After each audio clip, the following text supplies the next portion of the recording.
Hey, everybody, I'm going to do a podcast about the hearings right now.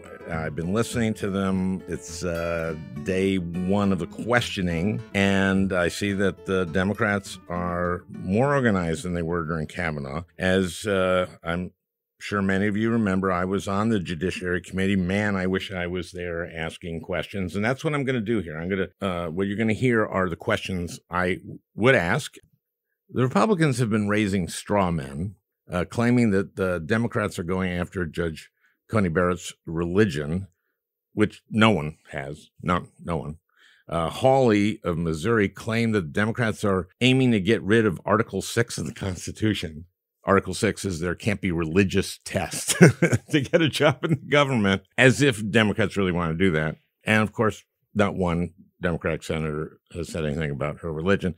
John Kennedy of Louisiana told the judge that members of the committee have claimed overtly, he used the word overtly, that you'd be on a mission from God to deny people health care. Now, Ben Sass gave this completely condescending speech about eighth grade civics. This is a quote. Civics is the stuff we're all supposed to agree on. Civics 101 is stuff like Congress writes the laws and the executive branch enforces the laws. The courts apply them.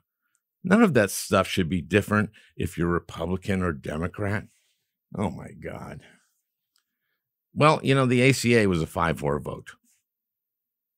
Citizens United was a 5-4 vote. Roe has been a 5-4 vote continually. It's all baloney. Okay, so let me get into this is what I would be asking Coney Barrett. Judge Coney Barrett, congratulations on your nomination and welcome to your family. Your family was there with you when the president announced your nomination at a ceremony in the Rose Garden. And after the announcement, the attendees celebrated at a cocktail reception in the diplomatic reception room that spilled over into the hallway. Is that correct? Judge, since March 18th of this year, your Seventh Circuit has been operating under strict protocols to prevent the spread of the deadly coronavirus. All cases before the court have been argued either telephonically or by Zoom. And former Chief Judge Diane Wood issued an order that all persons entering the circuit's courthouse in Chicago must wear face masks, and that any person found to violate that order would be held in contempt of court, cited, and expelled from the courthouse. Is that correct? So am I right in assuming that you are very much aware of the literally life and death importance of the CDC guidelines for observing social distancing and wearing masks in settings such as those that accompanied the announcement of your nomination and the reception that followed in the White House? Yes or no? And I would assume that you are acutely aware that as it now stands, over 213,000 Americans have died from the coronavirus. Is that correct? Would you happen to know how many of those attending that ceremony, including the president of Notre Dame, Reverend Richard I. Jenkins, have since tested positive for the coronavirus? Okay, it's 11. And were you surprised by the angry reaction of Notre Dame students that have since petitioned Reverend Jenkins to resign for repeatedly failing to follow his own safety rules? As you probably know, living as you do in South Bend, President Jenkins had previously apologized to students at Notre Dame for violating the social distancing rules he himself had imposed on them. Did the call for Reverend Jenkins' resignation seem completely uncalled for? Yes or no? Did you yourself say anything to President Trump or to Mrs. Trump or to Press Secretary Kayleigh McEnany or to her two deputies, Chad Gilmartin and Caroline Leavitt, or to Hope Hicks or to former White House counselor Kellyanne Conway, or maybe to the members of this committee, Senator Tillis and Senator Lee? Senator Lee may right now be shedding the virus here in this room as we speak. I don't believe he's actually been tested. I'm sure if he had been tested negative since, he would have told us. Say anything to former Governor Chris Christie or to any of the so far anonymous White House staffers who were either in the Rose Garden or inside serving drinks at the crowded receptions. Did you speak to any of those who have become infected with the deadly disease about the very clear and extremely reckless breach of government public health guidelines? Do you have any regrets that you did not? Why do you suppose that you decided not to say anything, even though you were certainly quite aware that contracting the disease could be fatal? Do you see why many Americans might think, wow, when confronted with a clear, life-threatening situation, she chose to stay quiet in service of her own career and her own personal life choices? You see how a reasonable person might come to that conclusion, yes or no? Speaking of which, let's move on to your views on abortion. In 2006, you signed a full-page newspaper advertisement sponsored by St. Joseph County Right to Life, what I would call an extreme anti-choice group located in South Bend. I use the word extreme because St. Joseph County Right to Life called for criminalizing the discarding of unused or frozen embryos created in the in vitro fertilization process. You certainly have the right to disagree with that characterization of a view you so strongly hold, but I think it is an entirely appropriate characterization because that view is considered extreme within the anti-abortion community. The ad called the Roe v. Wade decision, quote, barbaric. Yes or no? Is that correct? And you signed that, you and your husband. So at least at that time in 2006, Judge Coney Barrett, you thought Roe v. Wade was a barbaric decision. Can you point to anything about Roe v. Wade that has changed since 2006 to alter your characterization of Roe v. Wade as barbaric? Yes or no? As a general rule, and not specifically about abortion, if you were seated on the court and you could overturn a previous decision that you considered barbaric, would it be safe to assume that you would be inclined to vote to overturn the barbaric decision? Okay, fair enough. Let's continue. The advertisement that you and your husband signed appeared in the South Bend Tribune stating, "We, the following citizens of Michiana, oppose abortion on demand and defend the right to life from fertilization to natural death." Now, the executive director of St. Joseph County Right to Life told the Guardian newspaper that the organization's view on life beginning at fertilization did have implications for in vitro fertilization, which usually involves, almost always involves, the creation of multiple embryos. Quoting Ms. Applebaum now, "Whether embryos are implanted in the woman and then selectively reduced, or it's done in a petri dish and then discarded, you're still ending a human life at that point, and we do oppose that." Ms. Applebaum added that discarding embryos during the IVF process was equal to the act of having an abortion. She went on to say, "We support the criminalization of the doctors who perform abortions," and then continued, "We would be supportive of criminalizing the discarding of frozen embryos or selective reduction through the IVF process." So logically, it seems to me that you consider in vitro fertilization to be barbaric, since it almost always involves the destruction of fertilized eggs. Am I right?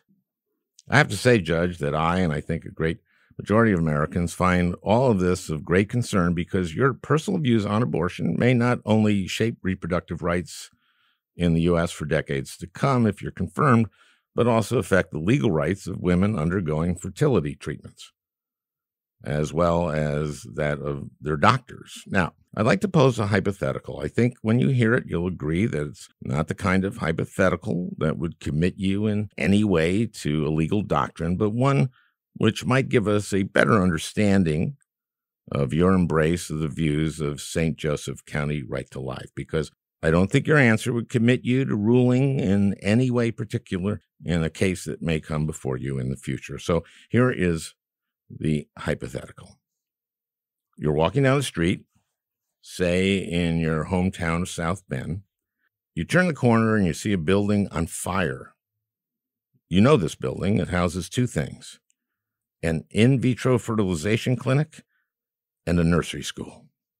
The fire is very much out of control. The in vitro fertilization clinic has thousands of frozen fertilized eggs. Thousands. These are thousands of human lives, according to St. Joseph County Right to Life. Now, it's 4 p.m., and in the nursery school, there's only one child, a 3-year-old girl, who's still waiting to be picked up. Again, the building is ablaze, and you can run in and save either the 3-year-old child or the thousands of human lives in the clinic's freezers. Who would you save? The thousands and thousands of human beings in the freezers, or the 3-year-old girl who also is in a wheelchair? So here is my question. Do you save the little girl in the wheelchair, or the thousands and thousands of human beings in the in vitro fertilization clinic? And why? Now, I'd like to move on to an interview you gave to CBS News very soon after Justice Antonin Scalia died. In the interview, you made an adamant case as to why President Obama should not be able to choose a successor to fill Justice Scalia's place on the court during a presidential election year. Now, you started off by addressing the fact that Justice Anthony Kennedy had himself been seated during a presidential election year on February 18th, 1988. This is what you said. The vacancy did not arise in an election year. It rose the year before in June, when Justice Powell retired. And Justice Kennedy was nominated in November of the prior year. Moreover, he was nominated after Bork's nomination had failed, and Ginsburg — now Ginsburg was the guy who smoked pot and had to withdraw — after Ginsburg withdrew his nomination. So the wrangling for the spot, the conversation about the spot, the existence of the spot had been in play well before that. So according to Amy Coney Barrett, she wasn't a judge yet, a very notable difference between the Kennedy nomination and confirmation and any nomination which President Barack Obama would prospectively be making in February of 2016 was that the date that the spot that Kennedy would fill came into existence way before a presidential election year. My goodness, 6 months before the beginning of the calendar year of the next election. So it had been proper to seat Justice Kennedy during a presidential election year because the seat had come open in June the year before, and that he had been nominated in the calendar year before the presidential election. But the Scalia seat had come open in the actual election year. And that was a difference between the two situations, the proximity to the presidential election. That February of 2016 was much closer to the 2016 November presidential election than June of 1987 was to November of 1988. That was the reason that you bothered to raise that. I mean, February of 2016 was just 9 months away from the election, way closer than when the Powell vacancy came open with his retirement. Would that be a fair characterization of that part of the argument that you laid out right after Justice Scalia died? Yes or no? And my Republican colleagues on the judiciary made that same argument, did they not? In fact, that was the only argument that they made, so much so that they pledged on camera that they would not take up a nominee from a Republican president this year if one were elected, and wanted to be held to that pledge. Isn't that right? And am I correct in saying that the 2020 presidential election is now 21 days away? And do you know how many ballots for president have already been cast in the general election? Not in the primary, in the general election. Do you know how many? Well, neither do I, but last I checked, it was over 9 million.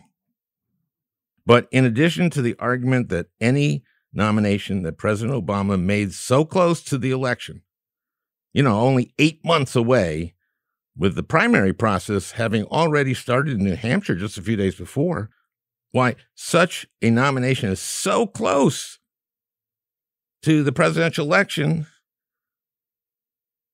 that it would be wholly illegitimate. Now, you made an additional argument as to why a nomination from Barack Obama should be rejected as compared to the Anthony Kennedy nomination. And let me quote you. We're talking about Justice Scalia, the staunchest conservative on the court, and we're talking about him being replaced by someone who could dramatically flip the balance of power in the court. It's not a lateral move. So according to you, in February of 2016, in addition to the vacancy coming open a mere 9 months before the next presidential election, another significant difference between Kennedy's being seated in February of 1988 and any Obama nominee being considered by the Senate in February of 2016 was the fact that the Obama nominee would dramatically affect the balance of the court. That, you said then, was another critical factor, yes or no? Now, Justice Ginsburg was the staunchest liberal on the court. And since you cite Justice Scalia as your mentor, and since you're every bit as staunchly conservative as Ginsburg is liberal, and since Chief Justice Roberts joined the 4 liberal justices in every one of the 5-4 decisions that the court decided in the liberals' favor in this court's last term, including in June Medical, which was an abortion case, one might say that if confirmed, you would dramatically affect the balance of the court. So those are the 2 arguments that you led off with in your interview with CBS in February of 2016. And presumably, you wouldn't bother to make arguments that weren't valid. That's fair to assume that the arguments you gave weren't just meaningless, cynical hogwash, that you actually meant them to be genuine arguments for why my Republican colleagues could legitimately refuse to take up Obama's nominee. You made those 2 arguments sincerely. Am I right? So your third argument concerns power. In reference to a Democratic Senate taking up Anthony Kennedy, a nominee from a Republican president, you said, the question is, what does this precedent establish? And I don't think it establishes a rule for either side of the debate. If you look back at, say, the 6 justices that were confirmed in the 20th century in a presidential election year, all but one of those was confirmed in a period of united government where the president and the Senate were of the same political party. You noted that it shouldn't be a surprise that those justices were confirmed, but then raised Kennedy as kind of an exception. The president has the power to nominate, you said, and I don't think either of them can claim there's a rule governing one way or another. In other words, the 2 arguments you gave against taking up President Obama's nominee could be completely ignored by a pure exercise of power. Even though there have been millions of votes already cast in this presidential election, and even though your being seated would change the balance of the court, those arguments that you yourself gave 4 years and 8 months ago, well, they don't really matter at all, do they? It's okay to take up your nomination in complete contradiction to your other 2 supposedly legitimate excuses for not taking up Merrick Garland because, well, they can. Isn't that right? The Constitution gives the president the power to nominate. The Senate has the power to dispose. Now, maybe those first 2 arguments you gave weren't so legitimate in the first place. Maybe they were just cynical placeholders for a power grab. There's really no reason not to believe that, because, in fact, it's exactly what the first argument was from my colleagues. And for the second one, well, you just came up with that all by yourself. I didn't hear anyone on the other side use it at the time. What they didn't admit was that the real reason they didn't take up Merrick Garland had nothing to do with the election. They stopped Merrick Garland because they could. But they weren't honest enough to say it. They had to pretend it was based on some bogus principle, that the primaries had already begun. And to prove it, they swore up and down that they wouldn't take up a nominee in 2020 with the Republican president. Isn't this just a little embarrassing? And I'm talking to the Republicans on the committee. Isn't this just a little embarrassing to all of you over there? You know, the chairman has pledged a number of times that he would not take up a Supreme Court nominee in an election year from a Republican president. He told the Atlantic Monthly Festival attendees, quote, "If an opening comes up in the last year of President Trump's term and the primary process had started, we'll wait till the next election." "You're on the record," said the moderator. "Yeah," said Chairman Graham. "Hold the tape." But now there's another excuse, the treatment of Brett Kavanaugh. But you know what? That hold the tape, that was after Kavanaugh had been confirmed. Do you guys have no shame? That's a rhetorical question. I know the answer. Judge Coney Barrett, you're right. According to the Constitution, the Republican Senate has the power to confirm you regardless of the principles you and they so cynically laid down after Justice Scalia passed. But there's nothing in the Constitution against stacking the court, is there? To the Republicans on this committee, I beg you, don't do this. At least do what you said you'd do after you cynically denied Merrick Garland a hearing. Don't be rank hypocrites. Please don't send us further down a road where all that counts is pure power. Please. Because if you do, the voters of South Carolina will know you're hypocrites. And so will the voters of North Carolina and Texas and Iowa. And you will be sending every voter in this country the message that the Republican Party of Donald Trump has absolutely no shame. Thank you.